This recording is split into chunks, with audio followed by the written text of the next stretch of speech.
So now here we are discussing test series 7, question number 37, which belongs to the topic of transducers. Okay, and in that measurement of non-electrical quantities. Okay, so question number 37 goes as: for a level measuring system as shown in the figure below, calculate the maximum pressure and maximum differential pressure to which the pressure gauge is subjected. So there is a pressure gauge given in the figure only. So you have a figure in front of you. So there is the initial pressure Pi is given, then height H is given, height H1 is given to you. So where Pi is given as, so Pi, that is the initial pressure Pi, I'll just write down, Pi is given as 2.5 bar. H1 is the height which is integrated in the figure. So I'm not drawing figure because figure you are having in front of you. I'll just write down the critical values or the critical valuations given in the problem. So H1 is your 8 meters and the liquid is having a density, that is a rho.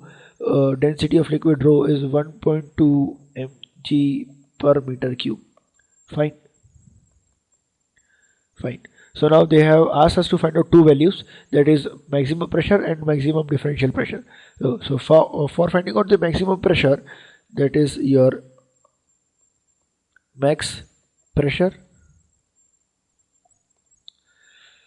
you have the initial pressure, that is you have the initial pressure Pi plus the pressure because of the liquid column, that is the potential energy of that. So for that you have rho gh. H is what? H is H1 because till that the liquid is filled. So this much height will be acting in the potential of that. Pi is given to you, that is 2.5 2.5 bar. So 2.5 you just write it down. Then it is a bar, so convert it into the standards unit. So multiplied by 10 to the power 5 plus 1200 into 9.81, that is the gravity of that. 9.81, that is the value of G. Into height H1 is 8. Okay, so it comes out to be 344.2 kilonewton per meter square. So just remember to convert the units. Fine. So convert bar into MKS, convert this 1.2 megagrams per meter cube into MKS, so it becomes 1200. You have 9.881 meter per second square, that is G. Height is there in meters, so all units are in MKS. Fine. So all units are in MKS, so you have that you have the value. So now you have to find the maximum differential pressure which occurs. So maximum differential pressure generally occurs when height becomes equal to 0. Fine. So if the height becomes equal the other height, okay, not the height H1, the potential energy will always be there because of the height H1, which is of 8 meters.